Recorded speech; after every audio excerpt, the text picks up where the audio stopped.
وعلیکم ورحمۃ اللہ وبرکاتہ۔ ان الحمد للہ رب العالمین والصلاة والسلام علی اشرف الانبیاء والمرسلین محمد وعلی آلہ واصحابہ اجمعین ومن تبعہم بإحسان الی یوم الدین، اما بعد۔ محترم ناظرین، آج کے ہمارے درس کا موضوع ہے نذر لغیر اللہ شرک ہے۔ تو آئیے جان لیں پہلے کہ نذر کسے کہتے ہیں۔ نذر کی تعریف کی جاتی ہے ان یوجب المرء علی نفسہ ما لم یجب علیہ، آدمی اپنے اوپر وہ چیز واجب کر لے جو اس پر واجب نہیں تھی، کسی وجہ سے، کسی بیماری کی وجہ سے، کسی پریشانی کی وجہ سے، وہ خود بیمار ہے یا اس کے اقربا میں کوئی بیمار ہے، اس کو خود پریشانی لاحق ہے، کسی اور کو پریشانی لاحق ہے، اور اس نے یہ نذر مانی کہ اگر میں شفا یاب ہو گیا یا یہ کام میرا پورا ہو گیا تو میں 3 دن روزہ رکھوں گا، سوموار کو روزہ رکھوں گا، جمعرات کو روزہ رکھوں گا، عمرہ کروں گا یا حج کروں گا، یعنی اللہ کی اطاعت کی نذر اس نے مانی۔ تو یہ کیا ہے؟ نذر ہے۔ اب نذر کے بارے میں جب ہمیں یہ معلوم ہو گیا کہ وہ چیز جو آدمی کے اوپر واجب نہیں ہے اور کسی وجہ سے اپنے اوپر اس نے واجب کر لیا اسے، تو یہ بھی جاننا ضروری ہے کہ شریعت میں اس کا حکم کیا ہے۔ اگر نذر مان لی ہے، اللہ کی اطاعت کی نذر ہے، تو اس کو پورا کرنا ضروری ہے، اور یہ جاننا بھی ضروری ہے ہمارے لیے کہ نذر سے تقدیر نہیں بدلتی۔ اللہ کے نبی محمد رسول اللہ صلی اللہ علیہ وسلم فرماتے ہیں، حضرت ابو ہریرہ رضی اللہ تعالیٰ راوی حدیث ہے، صحیح مسلم کی روایت ہے، آپ نے منع فرمایا، فرماتے لا تنذروا، نذر مت مانو، فإن النذر لا يرد من قدر الله، وفي روایت لا يغني من قدر الله شيئا۔ نذر نہ مانو اس لیے کہ نذر سے اللہ کی تقدیر پلٹ نہیں سکتی، اس سے بے نیازی نہیں ہو سکتی کچھ بھی۔ وَإِنَّمَا يُسْتَخْرَجُ بِهِ مِنَ الْبَخِيلِ، آپ فرماتے ہیں اس کے ذریعے سے بخیل سے مال نکالا جاتا ہے۔ ایک روایت میں اللہ تعالیٰ مال نکالتے ہیں بخیل سے، اس معنی کی روایت سے بخاری میں بھی ہے اور دیگر کتب حدیث میں بھی۔ تو نذر اگر کوئی شخص مانتا ہے تو اس کو یہ معلوم ہونا چاہیے کہ میری اس نذر سے تقدیر نہیں بدل سکتی، جو کچھ لکھا ہے وہ ہو کر کے رہے گا۔ تیسری بات جو جاننا ضروری اس تعلق سے کہ نذر اطاعت ہی میں ہونی چاہیے، اللہ کی معصیت میں نہیں۔ اما عائشہ رضی اللہ تعالیٰ عنہا کی روایت ہے، صحیح بخاری کی حدیث ہے، آپ صلی اللہ علیہ وسلم فرماتے ہیں من نذر ان یطیع اللہ فلیطیعہ، جس نے اللہ کی نذر، اللہ کی اطاعت کی نذر مانی تو اسے چاہیے کہ وہ اطاعت کرے، یعنی نذر پوری کرے۔ ومن نذر ان یعصی اللہ، اور جس نے اللہ کی معصیت کی نذر مانی کہ اللہ کی نافرمانی وہ کرے گا تو نافرمانی نہ کرے، یعنی وہ نذر پوری نہ کرے۔ اسی طرح یہ جان لیں کہ اللہ کے نبی محمد رسول اللہ صلی اللہ علیہ وسلم کی بعثت سے پہلے بھی لوگ نذر مانتے تھے، اور یہ نذر اسلام نے برقرار رکھا، اور نذر یہ عبادت ہے، جیسے روزہ، نماز، حج، زکوٰۃ عبادت ہے، اسی طرح نذر بھی عبادت ہے۔ اور اس حدیث عائشہ رضی اللہ تعالیٰ عنہا سے کیا معلوم ہوا کہ اللہ کی اطاعت میں ہی ہم نذر مانیں گے، جس سے اللہ کی اطاعت ہو رہی ہو تو یہ اللہ کی عبادت ہی ہے، اللہ کی عبادت۔ اللہ رب العزت نے سورۃ الانسان میں فرمایا، نیکوکاروں کی صفت اللہ رب العزت بیان فرماتے ہیں، اللہ فرماتے ہیں یوفون بالنذر، یہ نیکوکار لوگ جو ہیں، یہ نیک لوگ جو ہیں نذر پوری کرتے ہیں۔ وَيَخَافُونَ يَوْمًا كَانَ شَرُّهُ مُسْتَطِيرًا، اور اس دن سے ڈرتے ہیں کہ جس کی برائی چاروں طرف پھیل جانے والی ہے، ڈرتے ہیں۔ اور جو نظر مانتا ہے اسے یہ جان لینا چاہیے کہ اللہ علم رکھتے ہیں کہ تم نے کیا نظر مانی ہے، اور اس لیے ہم نے کہا جس نے نظر مانی شریعت نے اس کے اوپر پورا کرنا واجب قرار دے دیا۔ قرآن میں اللہ تعالیٰ فرماتے ہیں وَمَا أَنفَقْتُم مِّن نَفَقَةٍ أَوْ نَذَرْتُم مِّن نَذْرٍ فَإِنَّ اللَّهَ يَعْلَمُ۔ جو تم خرچ کرو یعنی اللہ کے راستے میں خیرات کرو، او نذرتم من نذر یا نذر کوئی مانو، تو یقیناً اللہ تعالیٰ اسے جاننے والا ہے۔ سورہ بقرہ میں اللہ رب العزت کا یہ ارشاد ہے۔ تو معلوم کیا ہوا کہ نذر وہ چیز ہے کہ جو آدمی کے اوپر واجب تو نہیں لیکن اپنے اوپر کسی چیز کی وجہ سے واجب کر لے، وہ یہ تعریف ہے نذر کی۔ اور نذر عبادت ہے، نذر پوری کرنا چاہیے، ضروری ہے۔ ایک بات اور جاننے کی ہے کہ اگر کسی شخص نے معصیت کی نذر مانی کہ فلاں کام ہو گیا تو شراب پیوں گا یا فلاں غلط کام کروں گا، جیسا کہ میں نے حدیث عائشہ آپ کے سامنے پیش کر کے اس کی وضاحت کی کہ اسے پورا نہیں کرنا ہے، اسے اللہ کی نافرمانی نہیں کرنی ہے اسے، تو اب کیا کرے؟ وہ نذر تو اسے مان لی، تو وہ کیا کرے گا؟ ابو داؤد وغیرہ کی روایت میں ہے کہ وہ یمین کا، قسم کا کفارہ دے گا۔ قسم کا کفارہ غلام آزاد کرنا، 10 مسکینوں کو کھانا کھلانا، 3 دن روزے رکھنا، ان میں سے کوئی عمل وہ کرے، یہ قسم کا کفارہ ہے۔ تو اس نذر کا بھی یہی کفارہ ہے کہ جو نذر اس نے معصیت کی مانی ہے اب اسے پورا کرنا حرام ہے اس کے اوپر، تو وہ 3 دن روزہ رکھے یا 10 مسکینوں کو کھانا کھلائے۔ اسی طرح کسی شخص نے نذر مانی، کسی وجہ سے وہ نذر اس کی پوری نہیں ہوئی، جیسے اس سال کسی نے نذر مانی ہو اگر فلاں کام میرا ہو گیا، میں شفا یاب ہو گیا، یا فلاں ہماری اولاد میں سے کوئی پریشان ہے، اس کی پریشانی دور ہو گئی تو میں حج کروں گا اس سال۔ اب کورونا وائرس کی وجہ سے حج نہیں کر سکتا وہ، تو کیا کرے گا؟ ظاہر ہے اس سال کی نذر اس نے مانی تھی اور وہ نذر پوری کرنا اس کے لیے نہ کرنا مجبوری ہے اس کی، نہیں کر سکتا وہ، تب یہاں بھی وہی ہے کفارۃ الیمین، یمین کا کفارہ۔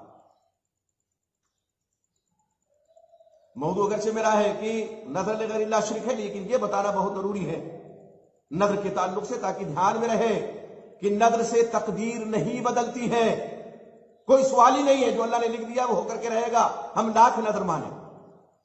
تب جب یہ معلوم ہو گیا کہ نذر یہ عبادت ہے، تو اب اگر اسی عبادت کو ہم غیر اللہ کے، کوئی شخص غیر اللہ کے لیے کرے، ہم کریں، آپ کریں، کوئی بھی کرے، تو یہ غیر اللہ کی عبادت ہوگی، اور یہ کیا ہے؟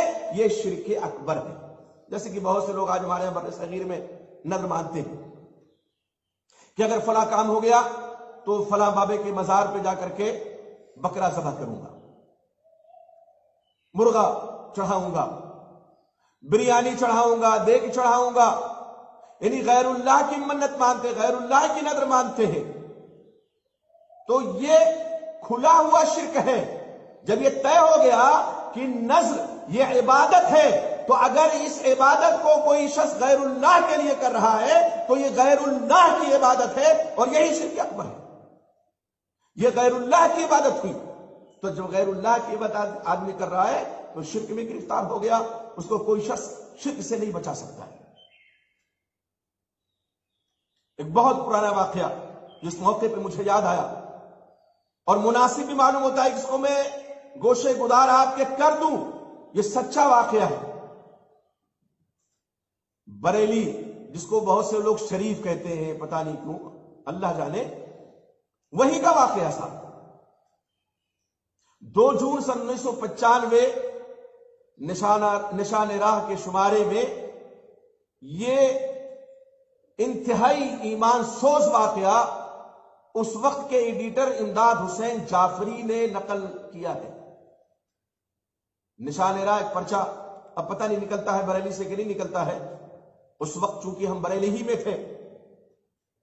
2 جون 1995 کے شمارے میں نے خود یہ واقعہ پڑھا نشان راہ پرچے میں ہفت روزہ پرچہ نکلتا تھا اس وقت لیتھو پرستے، اس میں انتہائی ایمان سوز واقعہ کون لکھتا ہے؟ اس پرچے کا ایڈیٹر امداد حسین جعفری، جو اسی مکتبہ فقہ سے تعلق رکھنے والے، وہ لکھتے ہیں کہ ایک دن ایک عورت حافظ گنج سے، حافظ گنج ایک قصبہ ہے بریلی کے بغل میں تقریباً 40 کلومیٹر کے فاصلے پر، ایوب خان چوراہے پہ آئی۔ اس نے ایک رکشے والے سے پہلوان بابا کے مزار کا پتہ پوچھا کہ پہلوان بابا کہاں ہے؟ اس نے ہاتھ کے اشارے سے بتا دیا کہ بہن ایسے گلی میں چلی جاؤ سیدھی ہاتھ پہ، ایک گلی چھوڑ کر کے دوسری گلی میں پہلوان بابا کا مزار ہے۔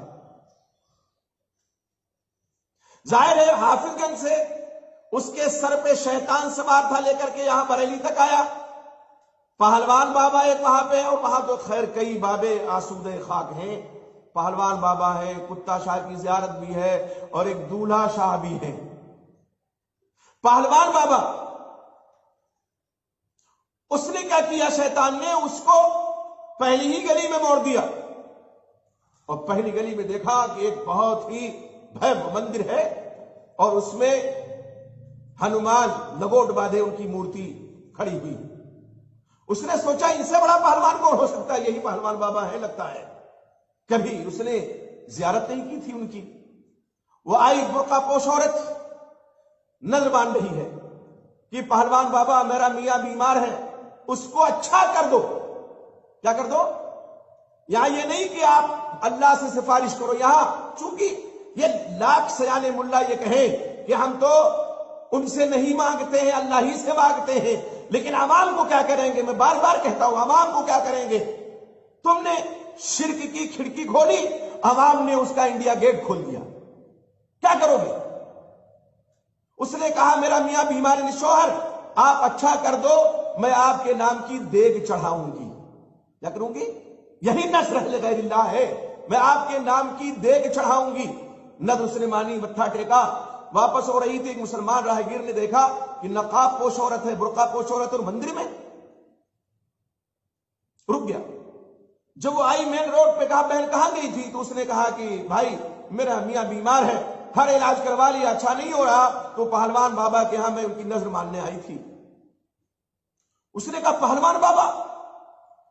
ارے بہن یہ ہنومان کا مندر ہے، تم یہاں آ گئی مزار کے بجائے۔ اب چونکہ شیطان اس عورت کے سر پہ سوار تھا، اس نے کہا چلو چلو، آئے ہو بڑے بے وقوف بنانے، گمراہ کرنے، دیکھ نہیں رہے کس شان سے پہلوان بابا لگوٹ باندھے کھڑے ہوئے ہیں؟ ظاہر کون نہیں کہے گا ان کو پہلوان جو لگوٹ باندھے ہوئے ہیں مندروں میں اسلام کے؟ اس نے بھی یہی کہا۔ وہ مرد بیچارہ اپنا متھا پیٹتا ہوا چلا گیا کہ عورت ماننی کی نہیں۔ یہ نذر لغیر اللہ، اگر یہ شرک نہیں ہے تو مجھے بتایا جائے پھر شرک کس چیز کا نام ہے؟ لوگ اسلام میں داخل ہو کر کے اپنے آپ کو مسلمان کہہ کر کے کھلا ہوا شرک کرتے ہیں، اور شرک ہوتا ہوا لوگ سیانے ملا دیکھتے ہیں اور باقاعدہ اس کی تعویلیں بارد کرنے لگتے ہیں، تعویلات باردہ کی پرت در پرت چڑھانے لگتے ہیں۔ ایک واقعہ جو میں نے خود اپنی آنکھوں سے دیکھا، اللہ شاہد ہے، اسی بریلی میں، نینی تال روڈ جو بریلی کے اندر آیا ہے، جب بریلی شہر میں داخل ہوئیے تو تھوڑی دور کے بعد ایک راستہ کٹا ہے دلی کو، اور اسی تراہے پہ بغل میں ایک مزار۔ آج بھی بس کا میرا سفر تھا رچا روڈ سے بریلی تک کا، ہم وہاں جب پہنچے تو دیکھا کہ ایک آدمی ناک کے پیٹ کے بل لیٹ کر کے ناک رگڑ رہا اسی مزار پہ۔ میں نے اپنے بغل والے سے پوچھا کہ یہ کیا کر رہا ہے، اور یہ کیا کون سی جگہ؟ کہا یہ دولہا میاں کا مزار ہے، جس کی شادی نہیں ہوتی تو اس مزار پہ حاضری دیتا ہے، پیٹ کے بل ناک رگڑتا ہے، نذر مانگتا ہے، منت مانگتا ہے، اور پھر اس کی شادی ہو جاتی ہے، جیسا کہ لوگوں کا عقیدہ ہے۔ میں نے کہا ان کا نام دولہا میاں کیوں پڑا؟ کہ اصل میں یہ دولہا تو بنے تھے، لیکن مشہور یہ ہے کہ ان کی شادی نہیں ہو سکی تھی. جیسے بہرائچ میں شیخ اور جن کو پیر کہا جاتا ہے، واقعی پیر رہے ہوں گے، سید سالار مسعود غازی رحمت اللہ علیہ، ان کی ہر سال لوگ شادی کرتے ہیں. بال میاں کے نام سے مشہور ہے. ان کے بارے میں بھی مشہور ہے کہ شادی طے ہو چکی تھی لیکن گھوڑی نہیں چڑھ سکے تھے، اس سے پہلے ان کی شہادت ہو گئی تھی. تو ان کی ہر سال ان کے ماننے والے عقیدت میں شادی کرتے ہیں. تو اس شخص نے کہا یہ دولہا میاں ان کا نام اس لیے پڑا ان کی شادی. میں طنزیہ ہنسی ہنس کر کے میں نے اس سے کہا کہ جس کی خود شادی نہیں ہو سکی وہ دوسروں کی شادی کروا رہا ہے، کتنے افسوس کی بات ہے. تو یہی ہو رہا ہے اور مسلمان کر رہا ہے. کیا تعبیر کریں گے اس کی کہ آدمی ناک رگڑ رہا ہے دولہا شاہ کی قبر پہ اور ان سے نظر کی مان رہا ہے، منت کر رہا ہے کہ شادی میری کروا دو. میرے بھائی یہی نظر غیر اللہ ہے اور یہ کھلا ہوا شرک ہے. نظر عبادت ہے. اگر اللہ کی عبادت میں کسی نے کسی کو شریک کیا تو وہ شرک اکبر کا مرتکب ہے. تو نظر غیر اللہ شرک ہوا کہ نہیں ہوا؟ قرآن اور احادیث کی روشنی میں اور یہ جو آج کچھ عمل لوگ کر رہے ہیں ان واقعات اور حادثات کی روشنی میں انتہائی دل دہلانے والے یہ حادثات ہیں. یہی بات واضح ہوتی ہے کہ نظر غیر اللہ شرک ہے. اللہ رب العزت سے دعا کیجئے کہ اللہ تعالیٰ ایسے مظاہر شرک سے اور ایسے شرکی اعمال سے ہمیں اور آپ کو محفوظ و معمون فرما دے. آج وہ لوگ جو یہ کہتے ہیں کہ جو کچھ دیگ پکائی جاتی ہے تو اس پر اللہ ہی کا نام ہوتا ہے، اللہ کا نام ہوتا ہے، بسم اللہ کہہ کر کے تقسیم کرتے ہیں. میں کہتا ہوں اگر نیت میں یہ ہے کہ فلاں بابے خوش ہو جائیں، فلاں پیر خوش ہو جائیں، تو ایک نہیں 1000 مرتبہ کوئی بسم اللہ کہے، بسم اللہ کہہ کر کے وہ چیز حلال نہیں ہو سکتی.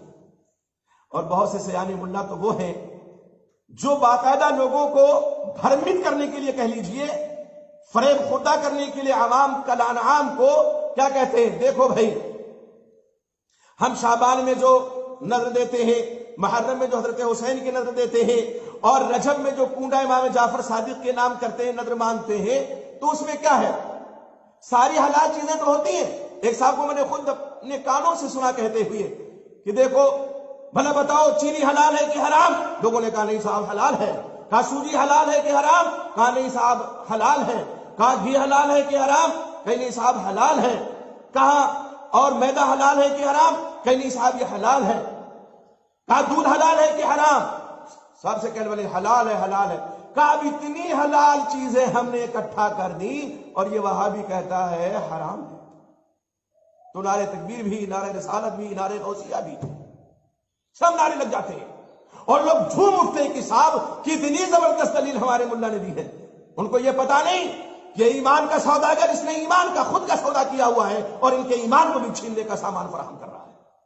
بے شک یہ ساری چیزیں حلال ہیں لیکن غیر اللہ کے نام پر ہونے کی وجہ سے اس کے بعد یہ کیا ہے؟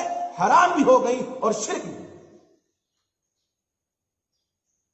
مکہ کے کفار و مشرکین کیا کرتے تھے؟ غیر اللہ کے نام پر جو جانور چھوڑتے تھے تو کیا ان کا عقیدہ یہ نہیں تھا کہ اللہ یہ حاجتیں پوری کرتا ہے؟ وہ کہتے ہؤلاء شفعاؤنا عند اللہ، یہ ہمارے سفارشی ہیں اللہ کے پاس. آج بھی جو لوگ بکرا یا مرغا کسی قبر اور استھان پہ جا کے چڑھاتے ہیں